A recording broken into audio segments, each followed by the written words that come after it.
Merci beaucoup. Nous passons à la question de M. Benoît Simian qu'il pose au ministre de la Transition écologique et solidaire.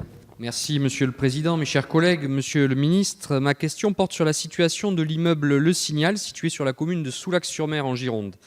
Édifié à 200 mètres de la côte en 1967, cet immeuble de 4 étages au bord de l'effondrement est désormais devenu le triste symbole d'un littoral français rongé par la montée des eaux. Suite aux tempêtes de l'hiver 2013-2014 et de la forte érosion observée à cette occasion, l'immeuble, qui n'est désormais qu'à une dizaine de mètres de la mer, a fait l'objet d'un arrêté municipal d'évacuation et d'interdiction d'occupation.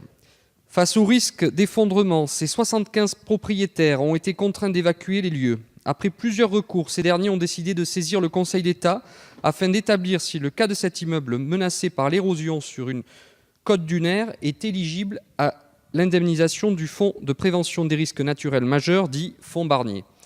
Le 6 avril dernier, le Conseil constitutionnel a rejeté la question prioritaire de constitutionnalité soumise par les copropriétaires contestant la conformité à la Constitution de l'article du Code de l'environnement qui n'inclut pas l'érosion dunaire dans la liste des phénomènes justifiant l'accès au fonds Barnier. Le Conseil d'État doit désormais statuer sur le fond afin de déterminer s'ils auront droit à cette indemnisation. L'évolution du trait de côte est un phénomène majeur qu'il est nécessaire d'anticiper. Le travail effectué en collaboration avec vos services pour la rédaction d'un texte de loi qui permettra d'anticiper et de prendre en compte ce phénomène d'érosion sur l'ensemble du territoire français va dans le bon sens. Concernant ce cas spécifique du Signal, il y a aujourd'hui urgence sociale, urgence écologique, et j'aurai l'occasion de faire une proposition dans le sens d'une indemnisation lors de l'examen du projet de loi logement qui se déroulera cette semaine. Monsieur le ministre, ma question est simple. Compte tenu de cette double urgence sociale et écologique, quelles actions comptez-vous mettre en œuvre afin que ce dossier trouve une issue favorable et pour permettre aux propriétaires de bénéficier d'une juste indemnisation? Je vous remercie.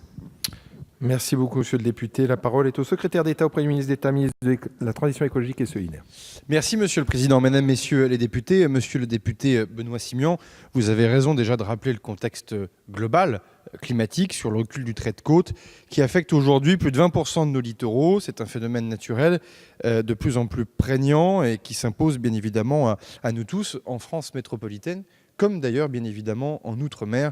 J'étais il y a quelques jours dans le Pacifique avec le président de la République et là, les effets sont tout aussi impressionnants. Le contexte actuel du hausse du niveau de la mer, imputable au changement climatique, pourrait d'ailleurs conduire à une accélération du processus d'érosion, vous l'avez dit, alors même que la pression sur le littoral et son artificialisation ne cesse de croître. Il est donc essentiel à la fois d'anticiper le phénomène et de permettre la transition des territoires littoraux. C'est un sujet qui trouve aujourd'hui un écho important au travers de plusieurs initiatives parlementaires à l'Assemblée nationale comme au Sénat. Et je tiens à vous dire, monsieur le député, à saluer votre implication personnelle depuis votre élection en juin 2017 sur ces questions, puisque vous avez été un relais et une voix importante sur ces questions. Et vous savez que mon ministre de tutelle, le ministre d'État Nicolas Hulot, est particulièrement attaché à ce qu'une solution législative globale, nous insistons sur l'idée de globalité, et complète, puisse aboutir afin de pouvoir doter nos territoires littoraux d'outils adaptés et résilients. Sur la question particulière que vous avez évoquée, et spécifiquement l'immeuble du Signal. Le Conseil constitutionnel a statué le 6 avril dernier sur la question soumise par les propriétaires. Il a confirmé que le recul du trait de côte n'entre pas dans les cas éligibles à l'expropriation pour risque naturel majeur et il n'existe pas aujourd'hui, in fine, d'outils pour ce type de cas. Cependant, étant donné l'urgence de la situation que vous avez rappelée, le gouvernement encourage vivement, dans le cadre des travaux législatifs que je viens d'évoquer, l'identification d'une solution permettant de régler les difficultés auxquelles les propriétaires font face.